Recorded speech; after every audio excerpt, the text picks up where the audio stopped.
Hi everybody, welcome to the dungeon. My name is Robin and today is Flameworking 102.58 Deep Cut Marbles.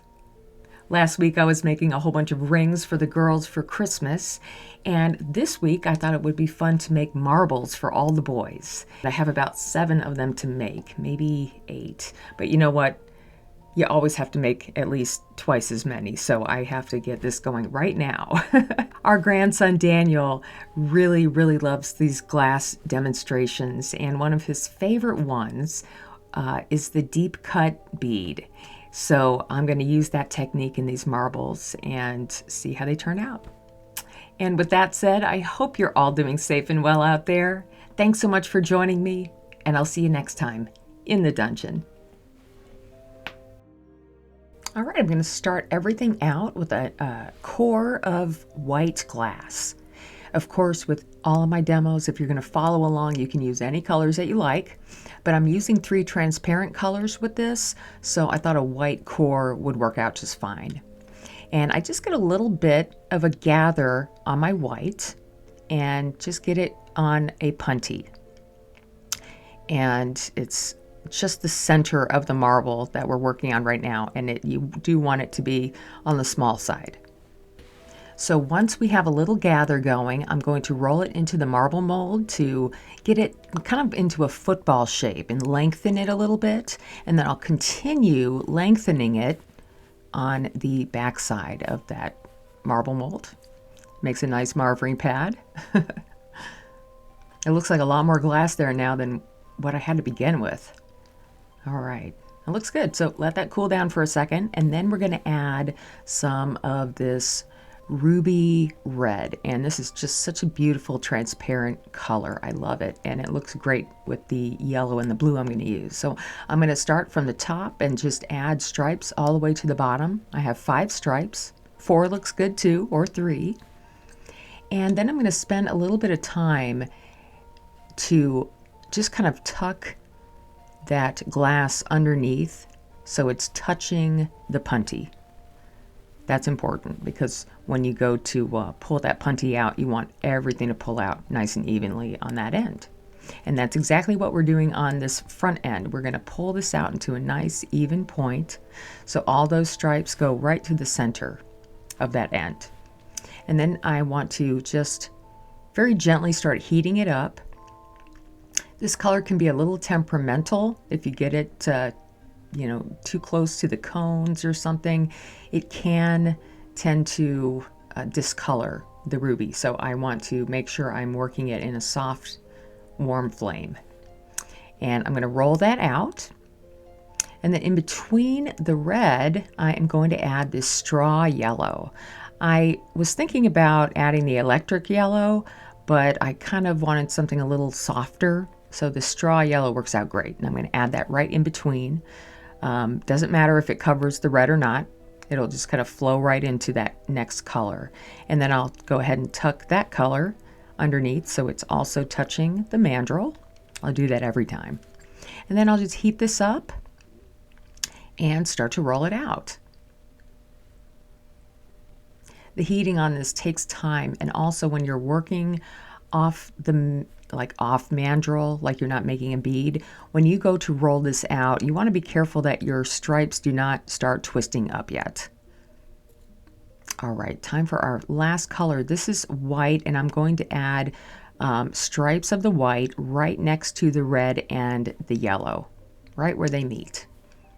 The top is a little messy, but we'll fix that in a minute. First, we're gonna, just kind of pull those colors underneath. And then I will pull these little stripes out here. So once again, everything is nice and even at the very tip of the marble. All right, and I'm going to soften this just a little bit, but I want to leave the white kind of raised up like you see it here.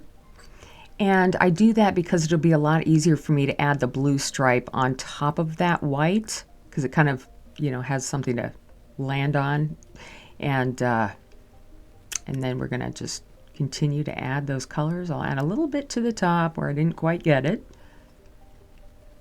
All right, and that is, what color is that? That is the, I think the dark aqua blue. Beautiful. I'm going to tuck those underneath again. And then I'll just go ahead and fix this top a little bit. Just give it some nice heat. And once again, these are tungsten pick tweezers, and man, they are so nice. If you have the opportunity to get some, they're really, really helpful. All right, so I'm going to pull that off, and now we're just going to soften the whole thing. And it does take time. You know, the thicker and bigger your marble gets, the longer it will take for you to heat it up. So be patient. This marble probably took about 35 minutes to make. All right, now I'm just going to gently, gently, gently roll this out. And if the glass starts twisting, then roll in the opposite direction until it untwists. And this is what we have left over. So now here is where I introduce the deep cut. I'm going to heat up the blue and use my razor blade to push a cut into just the blue stripe. The important thing here is that the whole package that you're working on is not too hot, because when you go to push, everything can push down, you know, like gravity, you know, everything can get off center very, very quickly. So my suggestion is to keep the bead as cool as possible without breaking, and then go ahead and heat and cut in each blue stripe. And in the long run, if you can't hit it on every stripe, I'm just pushing it on center right now. If you can't hit it on every stripe, if you can just press in 5 areas or however many, you know, stripes you have, even if it doesn't quite go right where you want it to, it will still look super, super cool.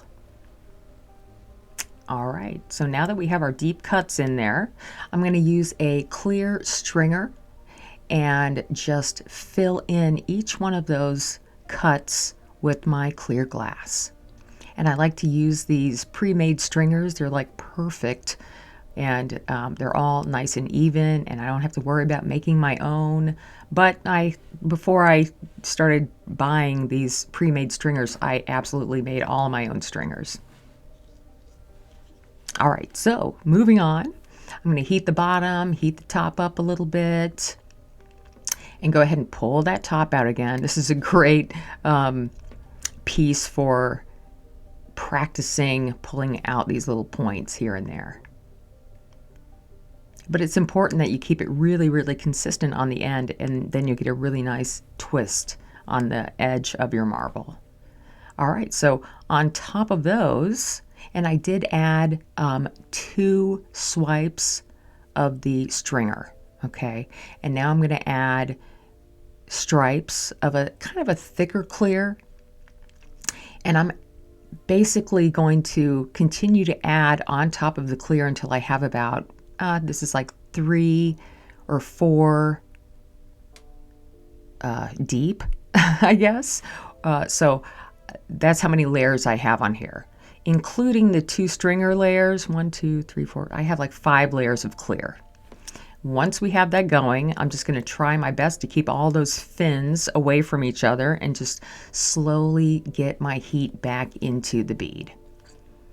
I'll move my hands back and forth a lot because one hand can get tired. And I also like to heat at an angle, and that will really help everything kind of soften and soften. But this process right here took about 4 minutes. So give yourself time to get all this to just soften.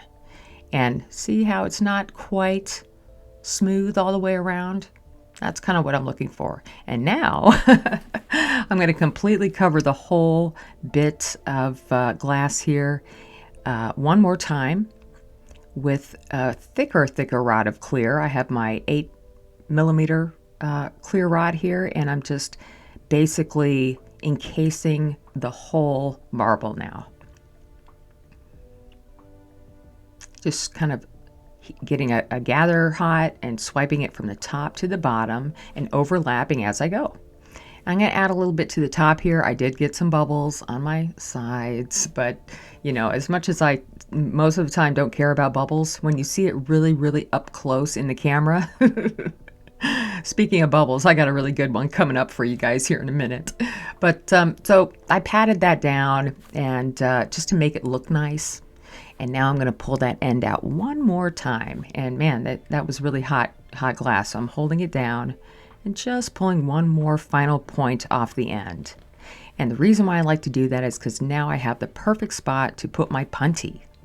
And on the other side, I'm just going to spend a little time heating and pulling that clear down until it's all touching the punty. Now, when we take that punty out, there's going to be a lot of glass stuck to it because you've been pushing it onto the punty. And that's okay. We will fix that in a little bit. But for now, it's just a lot of heat. And now we're trying to start to shape the marble. But before we shape it, we want to twist it. So after I have, pretty much just smoothed everything out, I haven't really gone into the marble mold yet because I want to twist first, but I've just smoothed as much clear out as possible, added my punty, and now we're going to go ahead and start our twist. And all my flame is right in the center. I don't want to get to the edge. And you'll also notice this bubble starting to kind of hang out and appear and get bigger on my bubble here, or I'm on the marble. So I'm like looking at the bubble, but I'm trying to twist it at the same time. So most of my twist is all in the center, and the heat will follow to the sides. And now I'm going to pull this big wad of glass out, and I'm going to pull and twist in the direction that my marble's going a couple times to just have a nice end. All right. Now what about that bubble? That was such a drag. So I'm going to show you guys how I deal with a surface bubble like this, because sometimes I don't want the bubble. And I'm going to pop this bubble after I smooth it down and cool it a little bit in the marble mold. So here we go. I have my tungsten pick, and it's a very sharp tungsten pick, and I'm going to heat the pick up and push the pick into the bubble. Do not heat up the glass, just the pick. And then I kind of tear that away, and that opens up that bubble. Now what I want to do is heat all around it and not directly on it to soften the glass away from where the bubble was. And you'll notice there's just a small little dent in it now.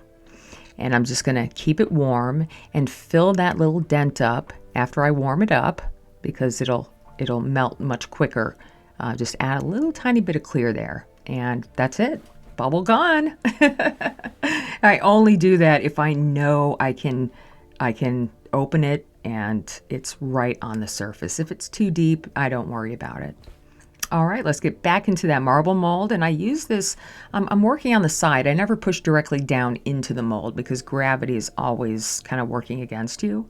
So as soon as I can clean up that marble in the mold, I will, well, it's shaped basically. Using the marble mold does take practice. Don't get frustrated. I've had a lot of horrible marbles in my past, but the more you learn how to use it, the better it'll be. Now I'm going to punty this up, and unfortunately I also puntied this up too hot. You see how the clear glass pushed into or onto the marble? I didn't want that. I wanted a much stiffer kind of leather hard push. Either way, I'm going to pull the other side out and just heat that side of the hemisphere now. And I'm just gently going to roll that out. And I do like to use this smaller mold to do the fine rolling. I can kind of feel how smooth it is in my hand. It's not absolutely perfect, but it looks good to me. And yeah, like I said, up close in that camera, you can see some issues. Anyway, here's the best part. I'm going to go ahead and try to tap this off, and yeah, I'm just going to break it the best I can. And then it just completely slips away from me, you guys. But I was able to get it back in the mold exactly where I wanted it to. Turn my flame up and just heat that one spot at the top until it's nice and soft and smooth down. And that is the deep cut marble. I hope you all enjoy this one, and I'll see you next time. in the dungeon.